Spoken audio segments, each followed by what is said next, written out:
The Dearborn Independent, Chronicler of the Neglected Truth, March 25th, 1922, 22nd year, number 22.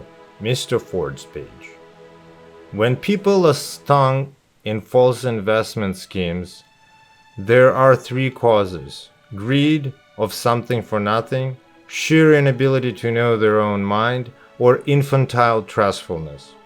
Two classes of people lose money: those who are too weak to guard what they have, those who win money by trick. They both lose in the end. The cause of the trouble is a lack of knowledge of the law that true gains must be earned. The true increase must also be earned. Money cannot work for you, only other men can work for you. What right have you, save service to the world, to think that other men's labor should contribute to your gains?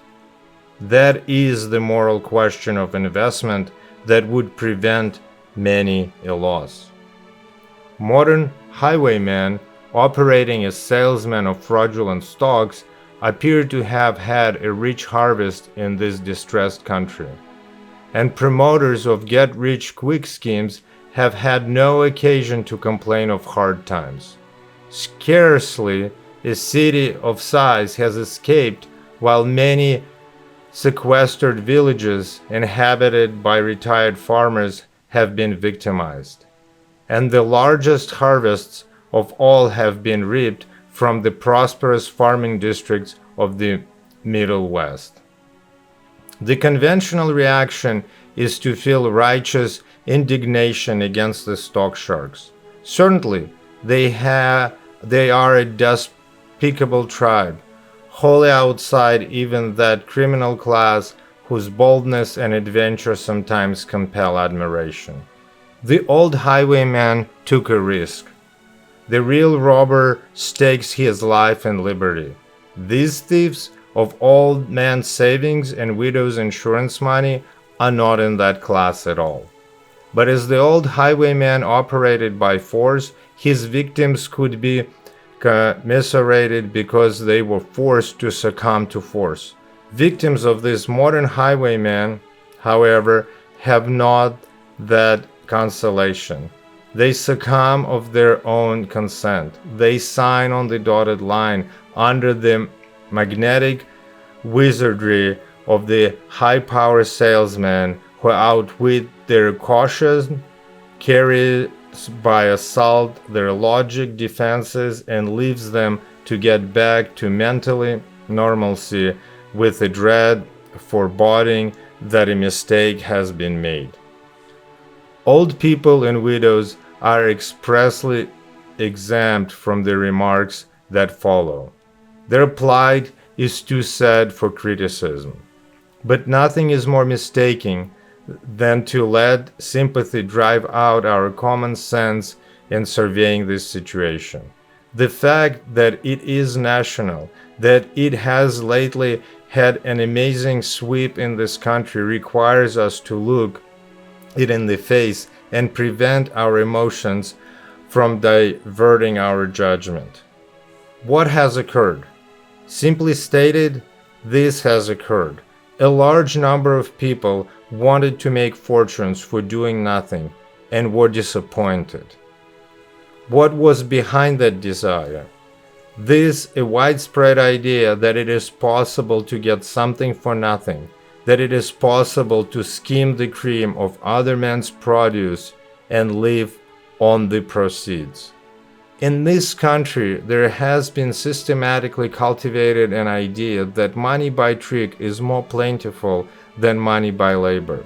And the senseless display which some people have made of what little money they possess is responsible for it. We have been living in a childish attitude with regard to money. The success of a few crooked exploiters of honest men's confidence has spread broadcast the idea that old-fashioned methods of getting money by hard work has been done away with. This is a false idea that people can escape the discipline of life and by some magic or sleight of hand enter at one bound into the conditions that are won only by work. It is not merely the people whose little savings are swept away, but also men of capital who share this delusion. When this truth is uttered, there is always those who say, well, the sharpers get their money without working for it. That is another point. The money won by fraud does not benefit anyone. Investigation of the gangs whose profits by foolish trustfulness of people has shown that the money thus obtained is scattered to the winds. The sharpers are not financiers. They are not constructive speculators. They are mere high livers who fling their money about until they too lose it. Money, of course, is never lost. Money remains in existence and does its work somewhere. All that can be lost about money is the control of it. You can lose your control over the money that you have. Now, two kinds of people lose control of their money: those who are not wise enough to guard it, and those who get it by cheating others. The victims of the sharpers were not wise enough to guard their money. The sharpers themselves are not wise enough to keep and use the money they wrongly gained. These points are of interest in considering the widespread carnival of deception and disillusionment that has followed in the trail of the get-rich-quick agents. It is almost impossible to discuss the situation as it deserves because of the common tendency to slop over into sentimental consideration for the losers. Of course, the experience was not pleasant. The disillusionment was a jolt. And mental suffering are severe. But we must never lose sight of the fact that the victims were a contributing factor in the calamity. They signed. What they bought was stock. They gave more thought to the persuasiveness of gay promises that they did to the solid scrutiny of their own interests. The victims, except in certain pathetic cases of helpless, cannot be entirely absolved from blame. Had they said no, had they looked at the property they were asked to invest in, had they even read the instrument they signed, had they done anything whatever instead of giving it to the sheer mental laziness, the damage could have been prevented. That, perhaps, is the principal reason for most of the trouble: mental laziness. The next greatest contributing cause may be lack of business knowledge. Business knowledge is only common sense. And then the third contributing cause is greed of something for nothing. It would seem that common sense would warn people that there is never a chance of getting something for nothing. All the apparently miraculous successes of our day were built up bit by bit through obscure years, the main capital being hard work. People don't see that part of a business. All they see is the huge success after it has emerged above the shoulders of times. But beneath that structure, buried in its foundations, are long years of plain hard work, plentiful, mingled with discouragement and threats of imminent disaster. There are as many chances now as there ever were if people will begin at the bottom. But people don't want to do that. They're too big in a hurry to make money. They desire to attach themselves to something that is already making money. And yet all the successful businesses of today grew up not because they were attached to previous successful businesses, but because they were built from the ground up by work.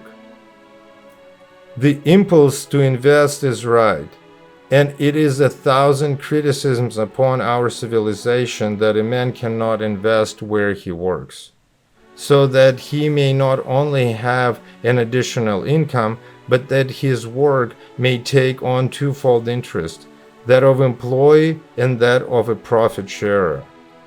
If there were more opportunities for solid industrial investment in business which men are acquainted with, there would be far less of appeal in the false bonanza schemes that are exploited. In the wide social sense, the present right of stock losses is a good thing. It will clean up an unwholesome speculative fever. Even in the individual sense, it will not be without benefit. Thousands of young men and women have gained that most valuable experience, the experience they pay for. If we were not so gullible, if people, there would be no one wasting time trying to get rid of worthless stock. But every generation apparently must be taught the same lesson. It is not that the stock sharpers are wicked. It is that in money affairs our people are easy. If they cannot be made less easy by warning, it may be they can be made so by experience. After all, that is why we are in the world, to get experience.